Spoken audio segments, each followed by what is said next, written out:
Pag-uusapan po natin dito yung tungkol sa pagbibigay na nagbibigay ng kalwalatian sa Diyos. Or the giving that glorifies God. Okay? Now, tingnan po natin to, mga kapatid ko. The reason why Paul continued to teach about giving, simply because inumpisahan niya yung example ng tamang pagbibigay o yung characteristic ng pagbibigay na tama, sa ginawa ng Macedonia. Amen? Naalala niyo pa ba? I'm just trying to remind you yung mga pinag-usapan natin last week para makita ninyo at ma-appreciate ninyo sapagat in chapter 9, tatapusin po dito ni Pablo ang kanyang teaching tungkol sa pagbibigay. Inumpisahan niya by giving an example, a perfect and good example about the giving of the Macedonian Christians. Alam natin, from learning last week, na ang mga Macedonian Christians ay mga taong mahihirap. Sabi nga natin, 2 kahig, 1 tuka. Kung sa Pilipino, 1 kahig, 1 tuka, sila 2 kahig, 1 tuka. Nagulat si Sister Glo. Meron bang ganun? O, 2 paan ng manok eh. 2 kahig, 1 tuka. Okay, ibig sabihin, that's the way to say that they are beyond poor. Okay, mas malala. Kita niyo, di ba, sabi nga ng salita ng Diyos, pinag-aralan natin last week, when we studied the Greek word, sumadsad sila. Sayad sila sa kanilang kahirapan. So, sila yung sukdulan, ika nga. Okay, mahirap, masahol pa sa isang mahirap na tao. Ganun po yon. And yet, to Paul's amazement, these people gave generously. So talaga sa sobrang blessed dito sa mga taong ito, ginamit niya ang example ito to teach the Christian sa Korinto. Now, hindi niya sinabi ito, hindi niya itinuro ito dahil yung mga Kristiyano sa Korinto kuripot. No, they are generously giving. But ang gusto lang dito ni Paul ay tinuturo niya yung tamang pagbibigay na nakapagbibigay ng glory sa Panginoon kasi magbibigay din naman kayo, kailangang matutunan niyo yung tamang pagbibigay na nakakalwalhati sa pangalan ni Lord. Yun ang gusto niya, ang aim niya rito ay maitama at maging karapat-dapat yung binibigay nila. Kasi alam po ninyo, ito ang masakit. Maraming mga taong sadyang mapagbigay. Maraming mga tao ang talagang pagdating sa pagbibigay, may mga tao na talagang sobrang gifted dyan. Pero sad to say, maraming pagkakataon na kapag nagbigay tayo ng hindi naaayon sa standard ng Lord, we are just wasting away our precious money simply because we're not giving it according to the standard of God. Yun po ang katotohanan.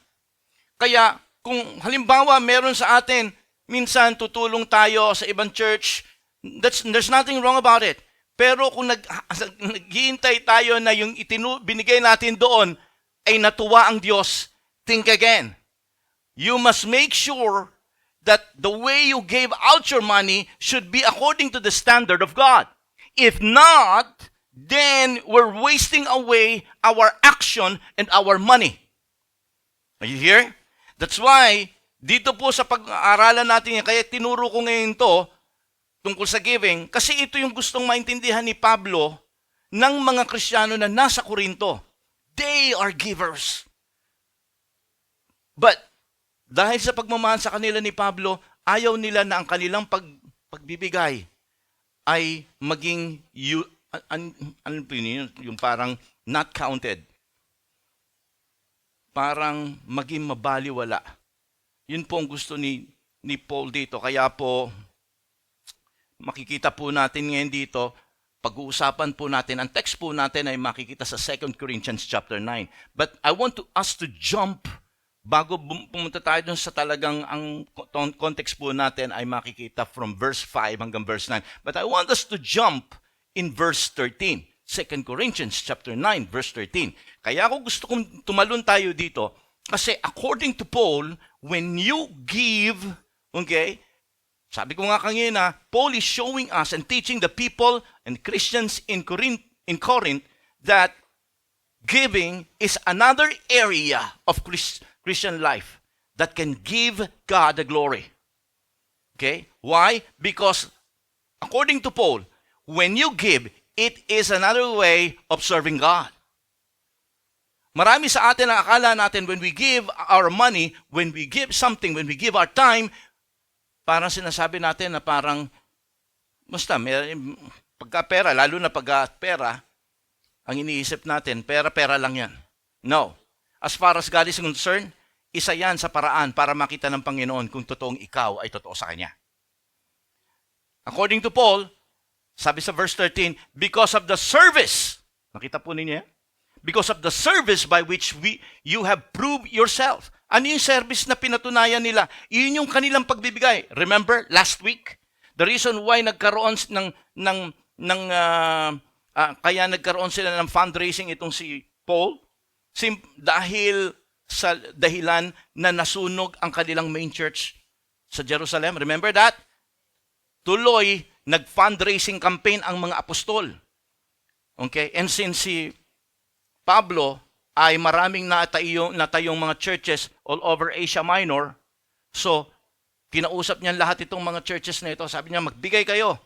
Okay? Yung ano natin, yung main church natin, sunog.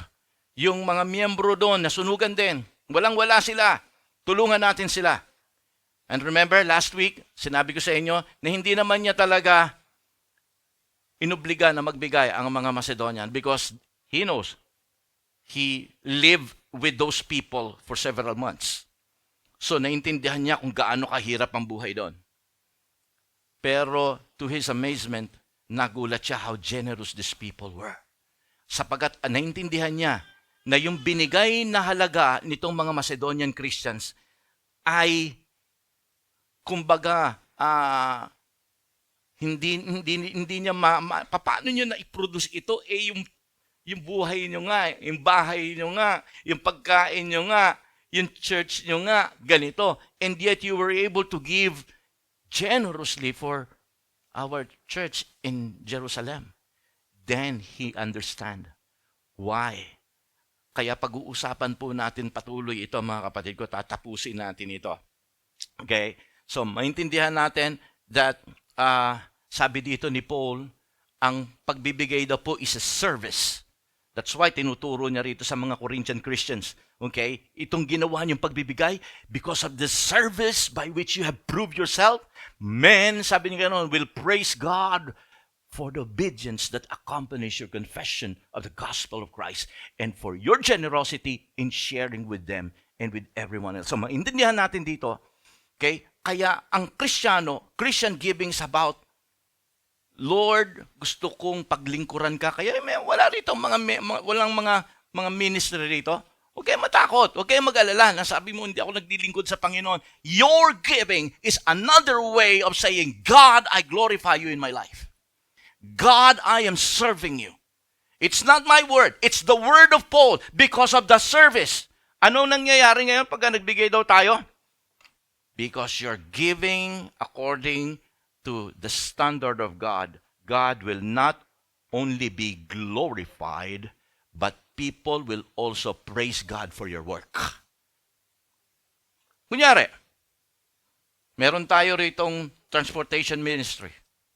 At yung mga inahatid-hatid ng transportation ministry, ano sinasabi ng mga tao na bless sila? Kasi meron tayong gawain na gano'n. At pinasasalamatan nila hindi lang ang church, hindi lang si Lord. Lord, salamat Lord, meron kaming church na hatid sundo sa amin sa train para hindi kami maglalakad.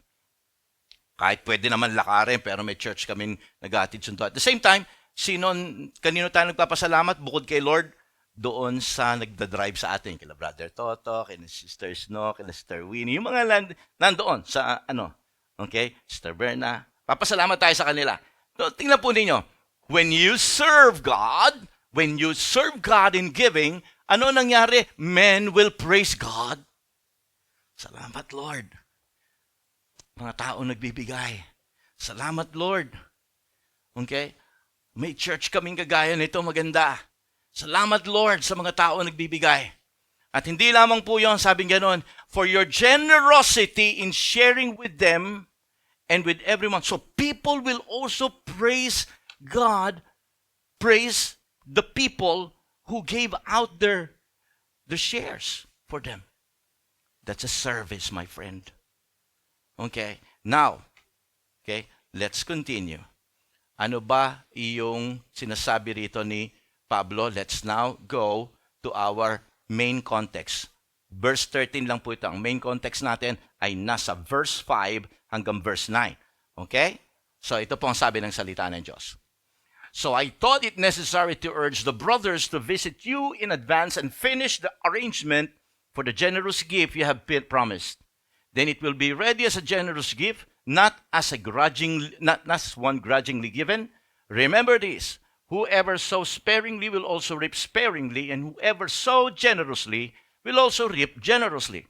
Each man should give what he has decided in his heart to give, not reluctantly or under compulsion, for God loves a cheerful giver. And God is able to make all grace abound to you, so that in all things at all times, having all that you need, you will abound in every good work. I'm telling you, itong verses na ito na ating scriptural text, sobrang hitik, sobrang daming pwedeng pag-usapan, and I can preach to you itong buong verse na to for the whole day. Pero ang kukunin ko lang po yung importanteng bagay na gusto kong sagutin sa preaching natin ngayon. Ang pamagat ng preaching natin ngayon, the giving that glorifies God. Ang sabi rito sa binasa natin ito, sa verse 7, nandito po, ang sabi niya, for God loves a cheerful giver. What a wonderful word. Because marami sa atin dito, we wonder, how can God loves me? There's another way of God loving you by you making yourself a giver according to the standard of God. A cheerful giver. Okay? Hindi ba magandang balita to? Okay? Napakagandang balita na to, I'm telling you. Sobrang sabi ko, Panginoon, maraming pong salamat. Sapagkat isa ito sa paraan para mapatunayan ko na ako ay mahal mo. Minsan ang akala natin, ang mga naglilingkod lang sa church, yung mga pastor lang, mga leaders, kaya ang iba gusto maging pastor agad. Ang akala nila sila yung mamahalin lang ng Lord. No. Kahit na ikaw ay pangkaraniwang miyembro lang, but you know how to serve God in your giving, God loves a cheerful giver. Palakpakan naman natin ang Panginoon dyan. Now remember, in giving, it's not about your money, it's about the character of how you give. It's the character of the heart. It's not the money. Now, pag-uusapan po natin ito dahil tatapusin dito ni Pablo ang kanyang teaching sa mga Corinthian Christian. God loves a cheerful giver. Ang gandang sagutin tanong dito is, bakit mahal ni Lord ang isang cheerful giver? At ano ba yung cheerful giver? Yung cheerful giver ba yung pagka magbibigay ako, dadaan na yung offering bag, ngingiti ako? Kasi cheerful daw eh. Yung ba yung ibig sabihin nun, cheerful giver, na kapag offering time na, sinabi nung nagpe-pray ng offertory prayer, it's over, okay, mag-pray po tayo, ilabas nyo na yung inyong mga offering, yung inyong mga tithes, ngingiti ka na, kinakailangan cheerful ako rito. Ganyan ba ibig sabihin ito? Ito ba yung ibig sabihin ng talagang cheerful giver? Actually, ibang salin, God loves a hilarious, mas malayo na yung hilarious giver. Okay? Ang akala natin dito, magiging comedian ka muna bago magbigay. Hilarious eh. Pag-uusapan natin mabuti ito. Okay? Now, why should you become a cheerful giver? Bago natin sagutin ito, sasagutin muna natin yung hindi cheerful ang giving. In verse, okay, what are the way of giving that is not cheerful in the eyes of God? Now remember, cheerfulness in this term, in this word, in this verse, is not about the cheerfulness that you think ito yung cheerfulness sa mata ng tao. It's about the cheerfulness sa mata ng Diyos. Okay? Remember, always, si Lord hindi nakatingin sa pera mo at hindi siya nakatingin sa action mo. Secondary lang yung dalawa na yon. Your action and your money. When a person starts to do something in serving God. Kahit hindi yan pagbibigay, hindi yan giving.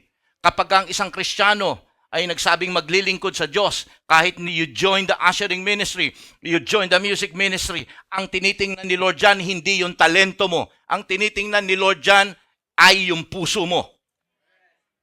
Every moment, every time you stand before the pulpit, every moment you hold your mic, every moment you hold your instrument, ang tinitingnan ni Lord dito ay ang iyong puso at hindi talento mo. Every moment you take your money out of your pocket, take your tight envelope out of your bag, ang tinitingnan po dito ng Lord ay ang puso mo at hindi ang pera mo. Your action and your money is just secondary, just as your talent is secondary before God. Now, tinuturo ngayon dito ni Pablo isang bagay. Ano daw ba? Binasa natin from verse 5 hanggang verse 9. Kukunin lang natin yung verse 7. Dahil dito sa verse 7, tinuro sa atin ni Pablo ang pagbibigay ng walang o na hindi cheerful. First, ang sabi niyang ganon, hindi daw po cheerfulness kapag ka nagbigay ka na may reluctant. You're reluctant in giving. Ibig sabihin ng reluctant, mga kapatid ko, pagka nagbigay ka, okay, ay medyo labag sa kalooban ng pagbibigay. Okay? Naranasan niyo na nagbibigay kayo labag sa kalooban? Naglalagay kayo ng offering or ng minsan ng tithes, parang labag sa kalooban, parang medyo may konting kirot. Okay? May konting panghihinayang. O worse, masama ang loob. Nasaan tayo ron? Okay? May kirot, may panghihinayang, medyo masama ang loob, or medyo labag sa kalooban. Kasi sabi ni Lord, magbigay di magbigay. Yan po. Okay? Parang iniisip natin habang nagbibigay tayo, ang iniisip natin, yung bag na yun sayang. 3 buwan lang na ano yun, kuha ko na Kaya lang, sabi ni Lord, magbibigay. Kaya magbibigay. Okay? That is reluctant giving. That is not a cheerful giving. Andiyan ba kayo? Naku, 3 na lang yung nakikinig sa akin Okay lang. Alright? Actually, ibang salin dito, sa ibang salin, ang salin ginawa nila rito is not reluctantly, but ang sabi niya, giving out of sorrow. Malungkot. Malungkot na pagbibigay. Okay? Totoo yan. Ayun na nakalagay sa Amplified Bible. Translation nila. Giving out of sorrow. Okay? Meron kaya rito nagbigay kang ina malungkot. Okay? Labag sa kalooban. Okay. Then, so ito po yung reluctant giving na tinatawag. Okay? Reluctant giving is not a cheerful giving. And there's another one. It's about the under compulsion. Hindi din daw po cheerful giving yung kapag ka nagbigay ka under compulsion. Now, you can see the word here, compulsion. Okay? Nandoon yung pulse. Meaning, these are people who give their money to God, their money to the church. Okay? Out of what? Out of emotion. This is emotion-driven giving. Hindi daw po yan. Okay? Minsan yung emotion-driven, mukhang maganda yan kasi nadadala ka ng damdamin mo na parang nakakaawa kasi yung church namin. Sira na yung bubungan. Wala namang magbibigay, kaya ako nagbibigay. Nakakaawa naman yung church namin doon sa Pilipinas, kaya nagpapadala ako doon. Okay? Nakikiusap sa akin yung kapatid ko na magpadala daw doon, kaya nagbibigay ako. Now, knowing, kaya nagpapadala ka doon, nakikita ni Lord, nagbibigay ka. Ang akala mo, counted kay Lord yung ginagawa mo. Hindi mo alam na yung pala hindi counted. Kasi, okay, you're not giving cheerfully. You're giving it with emotion-driven giving.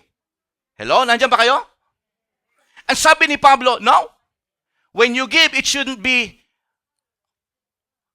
reluctantly. When you give, it shouldn't be under compulsion. Why? Because hindi yan ang loves ni Lord. Ano daw ang loves ni Lord? For God loves a cheerful giver. Malinaw? Malinaw ba? Parang hindi tayo nagkakalinawan dito. Parang malabo ang usapan natin dito. Alright? So, pagka po tayo ay nagbibigay, huwag dahil sa awa. Dahil ang dahilan ganito, dahil ganyan. Hindi po, ayan eh. Kaya yung compulsion tsaka impulse, magkatunog, nakita nyo? Because both are under emotion. Kaya wag. Ingatan natin yan, mga kapatid ko. And gusto ko makita natin dito na sayang naman ang magiging yung pera na ibinibigay natin. Sayang naman. Okay, ito yung bagay, ito yung dahilan kung bakit si Pablo tinuturuan niya ng tamang pagbibigay ang mga Corinthian Christians. Kasi naintindihan niya, itong mga taong ito, oo, mayayaman sila, oo, magaganda ang buhay nila, at palabigay sila. Pero sayang naman kung hindi sila magbibigay ng tama sa pamantayan ng Diyos. Sayang naman. Kaya itinuturo niya ito. Tinuro niya ito sa 1 Corinthians, itinuro rin niya ito sa 2 Corinthians because He knows. Okay? Sayang, maraming nagbibigay, sana magamit nila ito bilang paglilingkod sa mata ng Diyos. Amen? Ito rin yung dahilan kung bakit isinishare ko sa inyo to. Now, let's go on. Ang tanong, sige na, Pastor, naintindihan na namin kung ano yung hindi cheerful giving. Okay? Ano po ba? What is cheerful giving? The giving that glorifies God. The giving that God loves. Okay? Ano po yan? Now, unang bagay na dapat natin maintindihan, ang isang taong cheerful pagka nagbigay, he is giving out his money out of blessing. He is giving out blessing.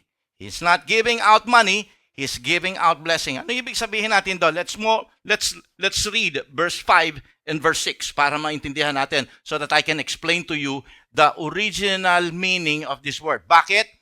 Kasi dito sa verse na ito, kapag hindi nyo naunawaan ang totoong Greek word, magiging mali ang idea ninyo dito sa verse na ito. At maraming mga tao na nakikita ko sa Facebook, nakikita ko sa YouTube na nagtuturo ng mali ang interpretasyon nila rito sa verse nito. That's why kinakailangang maunawaan natin kung ano ang totoong context. Bakit niya sinabi to? Basahin natin. So I thought it necessary to urge the brothers to visit you in advance and finish the arrangement. So alala ninyo, last week, sino inutusan niya rito para kumuha ng pera? Titus, right? Okay? So, pumunta siya na rito at may kasama na siya. Okay? Sabi niya ganon, to finish the arrangement of this generous gift, and then, sabi niya ganon, be ready as generous gift, puro generous gift, as grudgingly, remember this, whoever sows sparingly will also reap sparingly. Whoever sows generously will also reap generously. Maraming naririnig tayo kahit yung mga nagtuturo ng pagka-offering, ginagamit din to. Ang akala natin, kapag malaki ang perang ibinigay mo, maraming pera darating sa'yo. Right? Tama, no? Tama? Kaya, ba't tayo magsalita? Bakit takot kayo? May mga araw na talagang pagka masarap ang topic natin, nagkaagawan kayo sa amen. Pero pagdating dito, parang hihintayin mo muna mag-amen yung katabi mo para amen. Okay, tuloy po natin dito. So, sabi dito ng salita ng Diyos, yun daw po. Pero ang meaning dito, para maunawaan natin, is makita natin, ano ba itong generous gift? Ano ba itong generosity? Kasi 4 na beses ginamit yung word na generous. 4 na beses. Nang ibig sabihin nito sa original Greek word ay eulogia. Yung eulogy, ang ibig sabihin niyan, it's a word of blessing to God. So pagka sinabi mong eulogia o eulogy o eulogia, okay, you're talking about, Okay? Blessing. I mean, we're not going to translate this in the most common, kumbaga, common sense translation. Ang eulogia means blessing. Yan ang sinabi rito ni Paul in the original Greek word, blessing. Pero bakit? So sabi ko nga sa inyo, may problema pagdating sa translation. May mga translation issues pagka ang Greek ay isinalin sa Ingles. Kaya there are times na minsan yung preaching ng isang pastor nawawala sa tamang konteksto kasi hindi niya inaaral kung ano talaga yung original intent nung salita.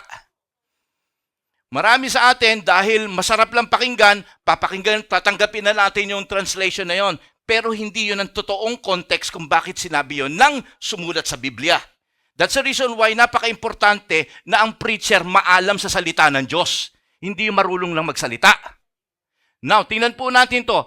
Yung eulogia, generous, pagka ito po ang ginawa natin, nilipat natin ito sa original Greek word, basahin na ngayon natin. So I thought it's necessary to urge the brother to visit you in advance. Sinulatan niya yung mga Kristiyano sa Korinto. To finish the arrangement for the blessing you had promised. Now, all of a sudden, biglang nag-iba ang idea natin dito. Paul was now saying na yung perang inyong inipon is a blessing for the church in Jerusalem. Nalilinawagan na? Yung inipon ninyo, hindi yan pera. Yan ay blessing para sa church natin sa Jerusalem. Meaning to say, he is now beginning to teach the Corinthian Christian that you are allowing yourself to become a channel of blessing for others.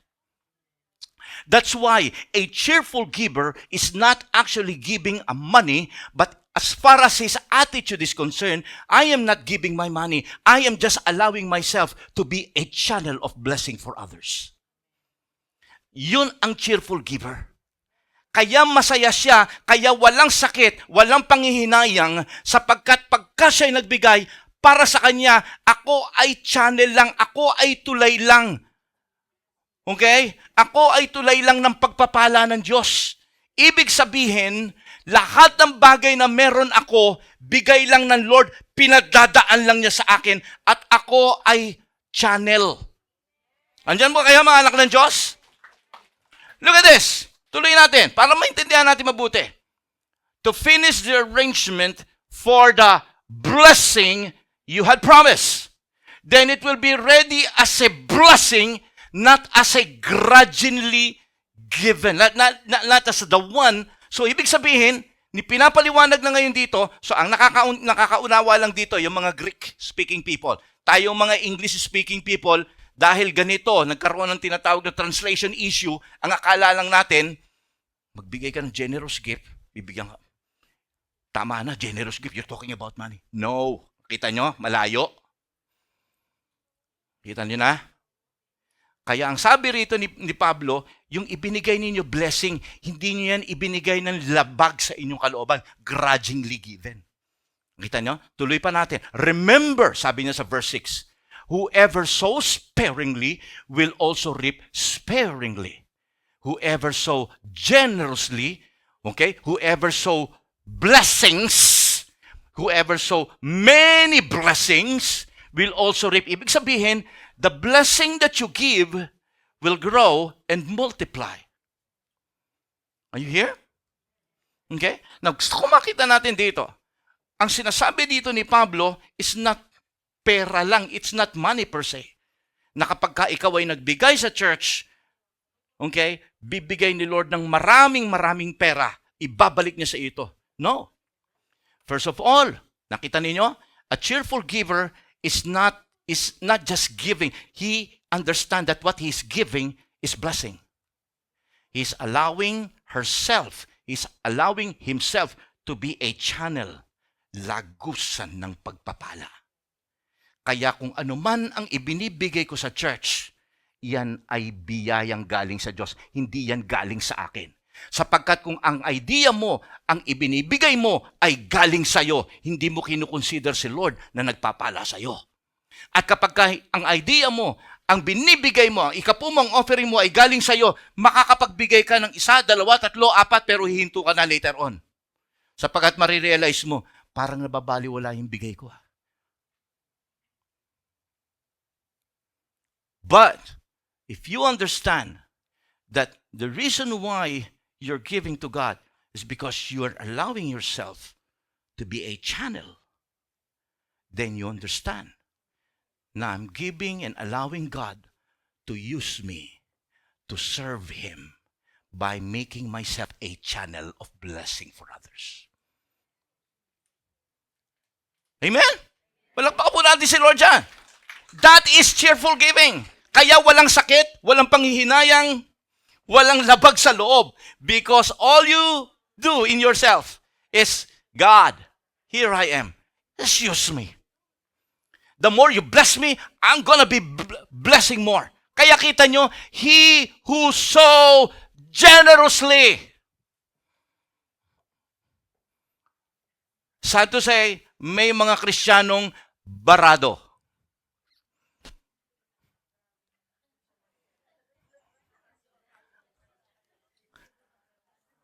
Okay?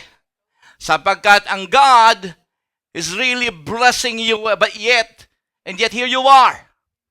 Okay? Nag-flow yung blessing sa'yo, and yet barado tayo.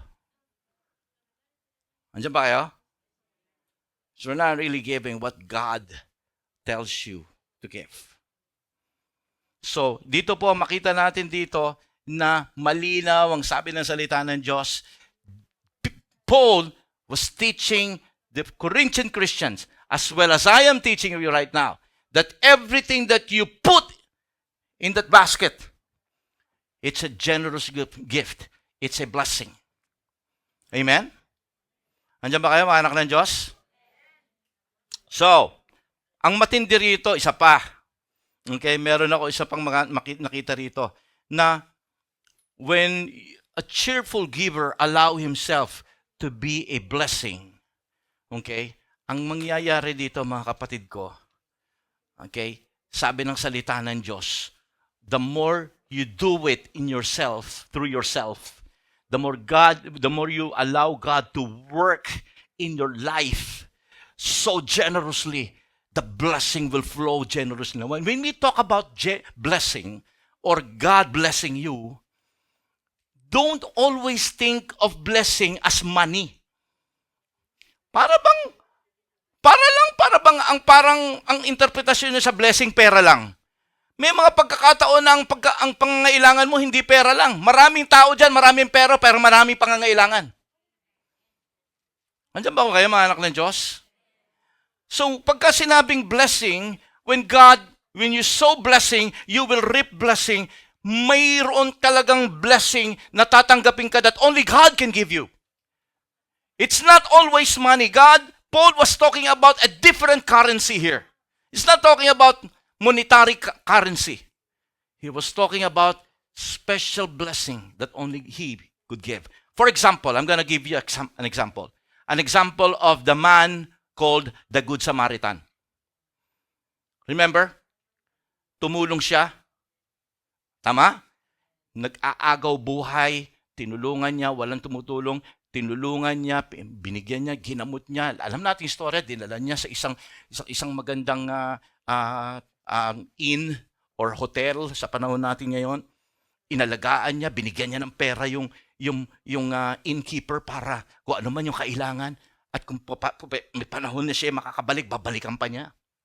Now, so ang akala natin, sa istoryang ito, yung Good Samaritan ay walang blessing na natanggap. No, tumanggap siya ng blessing. Hindi nga lang blessing na kagaya nung kanyang tinulungan. Kapag ka ikaw yung Good Samaritan ko, bakit niya ginagawa yun? Because he has this kind of heart na masarap para sa kanya. It's a blessing enough to see that that person who is supposed to die, who is supposed to be dead, is now alive and kicking. Di ba it's a blessing? Napakasarap. Di ba ang laki ng kagalakan sa puso ng isang taong nakatulong ka sa isang taong nangangailangan. It's a different blessing. It's a different currency. It's a blessing enough for that good Samaritan to see na hindi lang siya buhay, kung hindi nagawa mo yung ipinagagawa sa iyo ng Panginoon. Tulungan mo yung taong yan. It's a blessing for a person when he do something that God is telling him to do. You have served your purpose. It's a blessing. Kaya kapag ito yung tinuturo sa atin dito ni Pablo, na kapag inalaw mo ang sarili mo na gawin ang bagay na pinagagawa sa iyo ng Panginoon, okay, there's a blessing na you are receiving. A joy and a peace and something na unexplainable joy sa puso mo na, Lord, asaya-saya ko sa ginagawa ko. Because you now understand what's the true meaning of giving. Kaya nga po mga kapatid ko, okay, sabi ng salita ng Diyos, my people perish because of lack of knowledge. Hindi natin alam that in your giving, God can love you, God can bless you. Ang nakaalala lang natin, ito ay pera-pera lang. No. That's the reason why God wants to bless you. Alam niyo po ba, bakit ka gustong pagpalain ng Panginoon? Alam niyo ba bakit gusto kong pagpalain ng Panginoon at pinagpapala ka ng Panginoon ngayon? Let's take the example of Abraham. Ang sabi po sa Genesis chapter 12, verse 2 and verse 3. I will bless you and make your name great so that you will be a blessing.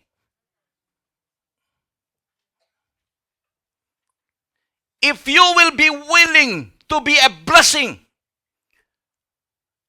for your church, for the people within the community of believers. Okay? Sabi ng salita ng Diyos dito, God will bless you. Now, balikan natin yung kay Pablo, sabi niya nangangailangan yung church natin doon. Tandaan natin yun yung central church natin. Kaya kami nandito, sila yung unang nag-supply ng aming panggastos para makamisyon kami dito. And now, sila ngayon na nangangailangan. Tulungan natin sila. Kasi without them, wala kayo. Nobody will send us. Not even I will become a Christian without the church. That's why tulungan natin sila. And so, nung narinig ito ng Macedonian, wow. Nung narinig ito ng Corinto, wow.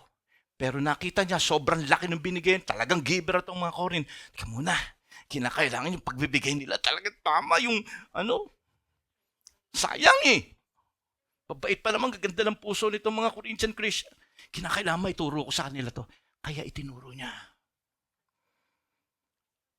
So this is the reason why God is blessing you, because God wants you to be a blessing. Sabihin mo sa katabi mo, you are a channel of blessing. Narinig ba nung katabi mo? Baka ikaw nakarinig niyan, ha? Ayan. You are a channel of blessing. Ayan. Alam po ninyo, I'm telling you, dito sa church na to, may mga giver talaga. And I thank God sa mga kapatid nating giver talaga. Now, pakinggan nyo ako. Doon sa mga giver talaga at saka sa magiging giver, gusto kong pag gumawa kayo ng isang bagay, tandaan ninyo, you must think that everything that you give is a way of saying, God, this is a blessing that comes from you. I am allowing myself to be a channel of blessing for them. Amen. Palakpakan po natin ating Panginoon dyan. And if that's your case, you are a cheerful giver. Hindi to sinabi ni Pastor, I'm just making you clear the word of Paul that he uttered in verse 7 and verse 8 and verse 5 and verse 6. Kita niyo? Sabi si David, kakatapos lang ng prayer ng preaching natin tungkol kay David. He once made a song in the book of Psalms. Sabi niya ganoon, Lord, you bless me. Bakit? Tingnan po natin, okay? May Psalm 67, verse 1, talon tayo hanggang sa verse 4. Sabi, may God be gracious to us and bless us and make His face to shine upon us. Bakit humihingi siya ng blessing sa Lord? Bakit? Sabi niya ganoon, that your way be known to earth, your saving power among all nations. Para saan? Para mapagpala ang lahat ng nasyon. If God will bless us, we will become a way of God's blessing for them. Andiyan ba kayo? Let the nations be glad and sing for joy. You see? People will bless God sa sa ginawa mo. So sino ang napuri? Hindi tayo, si Lord. Why? Because we are just a channel of blessing. You see? Now, tuloy po natin to. So basta tandaan mo, sino ang cheerful giver? Ang isang nagbibigay na ang kanyang puso ay tama. I'm giving this because what I'm giving is not from me. It's a blessing coming from God. I am just a vessel. I am just an instrument. I am just a channel of God's blessing for you. Amen? Cheerful giving. Number 2, okay? A cheerful giving or cheerful giver is a giver, okay, that gives out of contentment. Again, last week pinag-usapan natin yung contentment, but this time around he's finishing it. Okay? Pagka ang isang cheerful giver ay nagbigay, hindi lamang niya inaalam ang sarili niya maging daluyan ng pagpapala ng Diyos, kundi para sa kanya ang pagbibigay ay pagbibigay bunga ng siya ay kontento sa kanyang buhay. Andiyan ba kayo? Kaya siya nagbibigay, kontento na ako sa buhay na meron ako. Tama eh. Kapag ang isang Kristiyano nagbibigay nang hindi siya kontento, may panghihinayang. Medyo may konting kirot. Nagbibigay pero pigil. Pero kung ikaw ay kontento na sa buhay mo, you can just really give, okay? Okay nito, sige. Hindi, kalahati lang, pastor, yung kailangan. Sige, okay lang. Hindi pa naman ako nauuhaw eh. That's the idea. Okay? Wala ako, pero pinigay ko. Bakit? Sapagkat para sa akin, hindi ko pa naman kailangan, okay naman ako. Tingnan po ninyo sa verse 8. Okay? Ang sabi po rito. And God is able to make all grace abound to you, so that in all things at all times, having all that you need, you will abound in every good work. Once again, we are dealing a translation issue here. Sapagkat pagka itong verse na ito ay as is nating babasahin sa Ingles, anong ibig sabihin dito? Okay? Nung having all that you need. Ano ibig sabihin yan? Ibig sabihin ba niyan ay ibibigay ni Lord ang lahat ng iyong pangangailangan? Totoo ba yun? Tama? Nananahimik na naman ang mundo. Nag-iisip pa. I like it kapag nag-iisip kayo. Now, meron tayong translation issue na naman dito sa Ingles. Having all that you need. Again, I've heard a lot of many preachers, many exhortation na naniniwala na kapag daw tayo ay nagbigay, it will abound. And at the same time, God will take care all of your needs. May issue rito.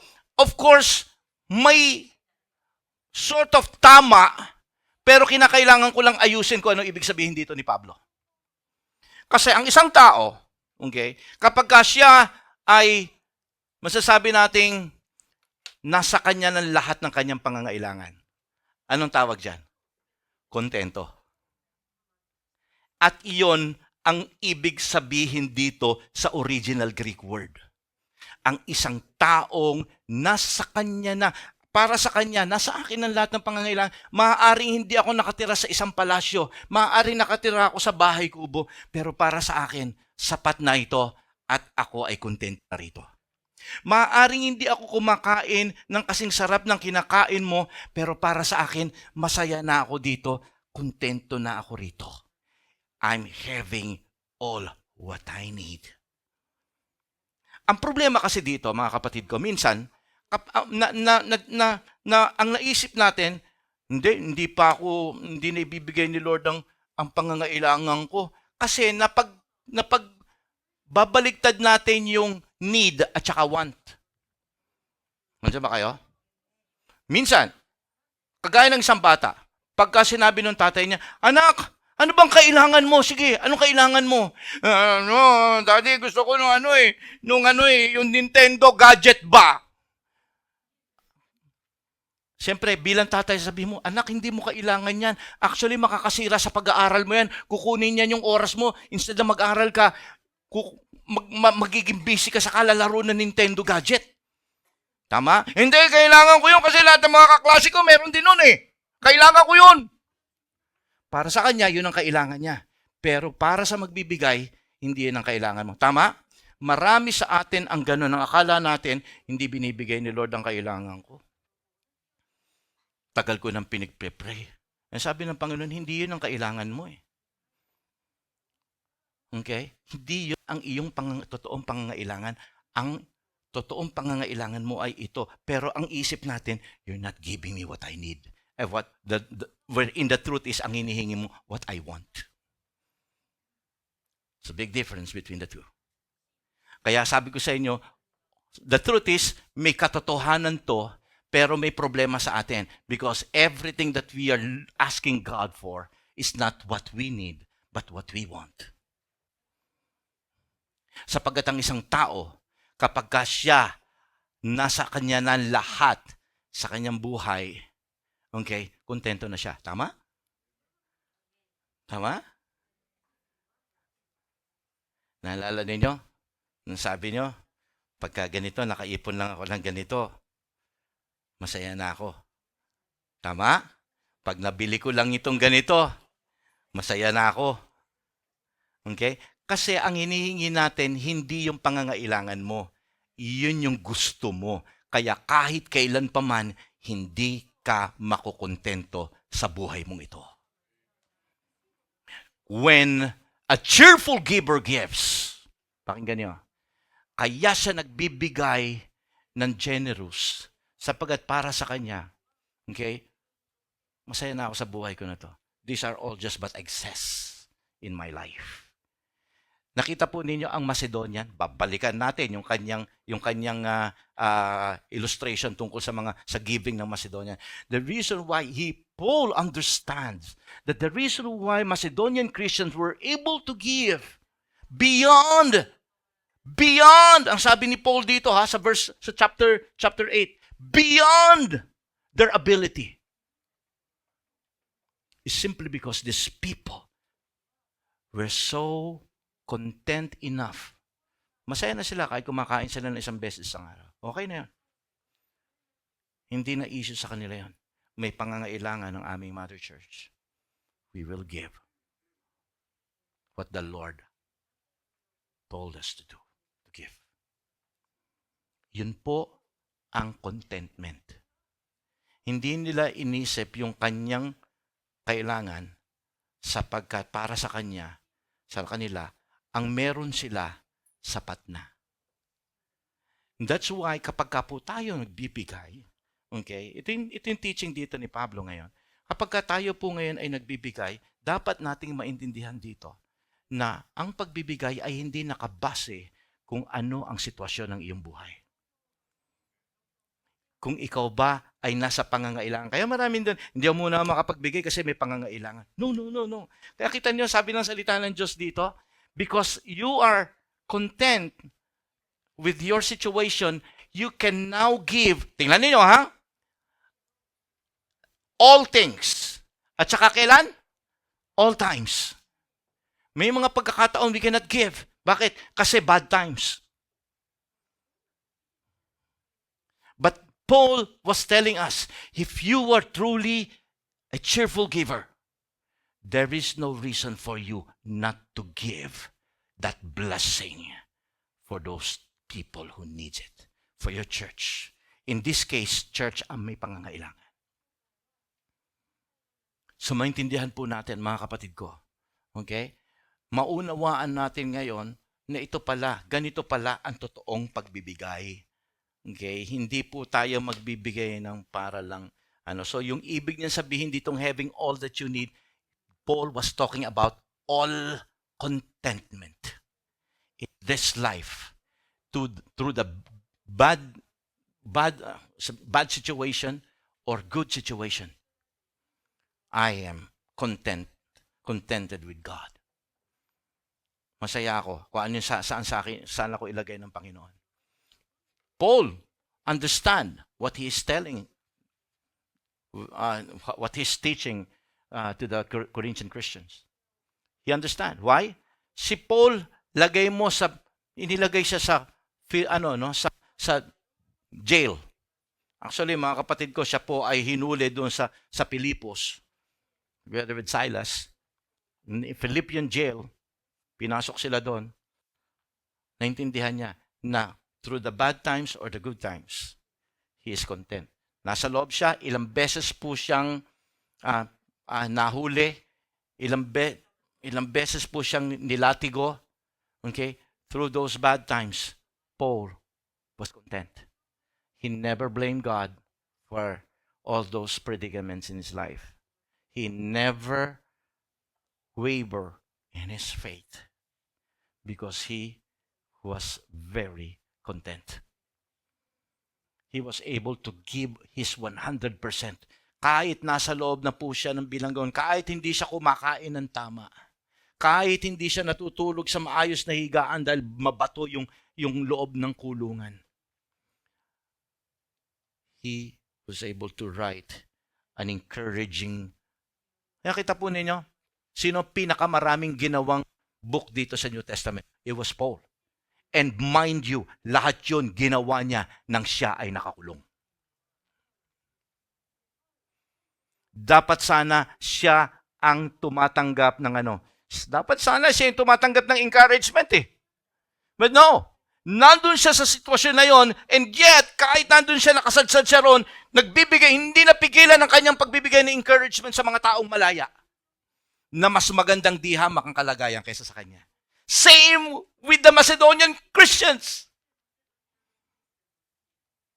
They were able to give more than they can give. More than their ability to give. Why? Because of the contentment that they have in God. They know that God is in control. They know whatever will happen in their lives, God will take care of them. Amen? Yun po yun. Yun yung pagiging kontento, yung tinototoo mo yung promise ng Lord that in all things, God will supply all my needs according to His riches and glory. Tinototoo mo yun. Hindi yung parang ikaw yung magbibigay ng supply sa iyong need kaya ayaw mong magbigay dahil iniipon-ipon mo yun sa panahon ng iyong pangangailangan. There's nothing wrong with that. Pero kung yun ang magiging dahilan para maging bara, and God is telling you to do it, and the Word of God is telling you to do it, then why suppress the Holy Spirit in your heart? So, tingnan po natin dito, mga kapatid, okay? Na malinaw po yung sabi ng salita ng Diyos dito. Etong mahirap dito sa verse na ito. Alam nyo kano yung mahirap dito sa verse na ito? Kasi sa Greek, baligtad. Kaya tingnan po niyo, having all that you need, you will abound in every good works. Ibig sabihin, you're sowing generously. Okay? Yan yung good works. Yan yung you sow generously. Nagpapagamit ka sa Panginoon. You're allowing yourself to be a channel of blessing sa gawain ng Panginoon. And then, sabi ng salita ng Diyos, through that you will abound in good works. Now, ang Diyos dito, sabi ni Pablo, hindi magpapabaya sa'yo. Kasi, bakit? Kasi, kaya mahirap intindihin eh. Kasi, yung hindi pagpababaya ng Lord, kapag ka ikaw ay nag-a-abound sa gawain ng Panginoon, nasa una eh. Kaya hindi mo maintindihan eh. Pero sa Greek, maiintindihan mo. Kaya tingnan nyo, when a Christian, a cheerful giver, will allow himself to be a channel of blessing for others, and you begin to allow it, and eventually you abound in good works. Dahil pinagagawa sa iyo ng Panginoon, ang sabi ng salita ng Diyos sa verse 8, and God is able to make all grace abound to you. Nakukuha nyo na? This abounding grace will not happen unless you allow yourself to be a channel of blessing, unless you allow yourself to abound in every good works of God. When you do that, ang sabi ng verse 8 sa unang phrase, and God is able to make all grace abounds to you. That's the way it is, my friend. Kung gusto nyong umapaw ang biyaya ng Diyos sa buhay. Naalala ninyo mga kapatid ko, bakit nakapagbigay ang mga Macedonian Christian last week? Because of the grace of God. It was the grace of God. Why? Because these people are abounding in God's grace. Naalala ninyo mga kapatid, sabi ko nga, ang isang Kristiyano lamang ang nag-e-enjoy ng grace ng Lord. And it started when you accepted Jesus as your Lord and Savior. It started. But it doesn't stop there. Because the grace of God should abound in your life. Sapagkat ang isang Kristiyano na nag-a-abound sa biyaya, umaapaw ang biyaya ng Diyos sa kanyang buhay, yun ang magbibigay sa kanya ng kasiguraduhan na sa panahon na siya ay tatawagin na ng Diyos at pumunta na sa kaharian na siya ay matatapos na ang buhay niya, yun ang magbibigay sa iyo ng kasiguraduhang you will make it till the last breath of your life. Because you are abounding in God's grace. Many times you will ask God, Lord, cover me. Lord, protect me. Wherein the only way God can protect you is when you abound in the grace of God. When a person is abounding in God's grace, you will never pray, Lord, protect me. Paul, at one time, pupunta siya for the last time, siya ay pupunta at mag-a-appeal siya sa Roma. Alam po ninyo, sinabi nung isang pamilya na prophet, mag-aama to, yung dalawang babae, propeta rin. Sabi niya, huwag kang pupunta. Sapagkat sabi niya ganon, ikaw ay papatayin doon. Uhulihin ka nila, papatayin ka. Nag-prophesy sa kanya. Pero sabi ni Pablo, no. I don't care kung anong gawin nila sa akin. You know why? Because si Pablo, hindi siya nag-pray ng protection niya. Hindi siya nag-pray ng kung ano pa mang bagay. Because he knows that he is abounding in God's grace. Na kung sasabihin ng Panginoon, anak, katapusan mo na, so be it.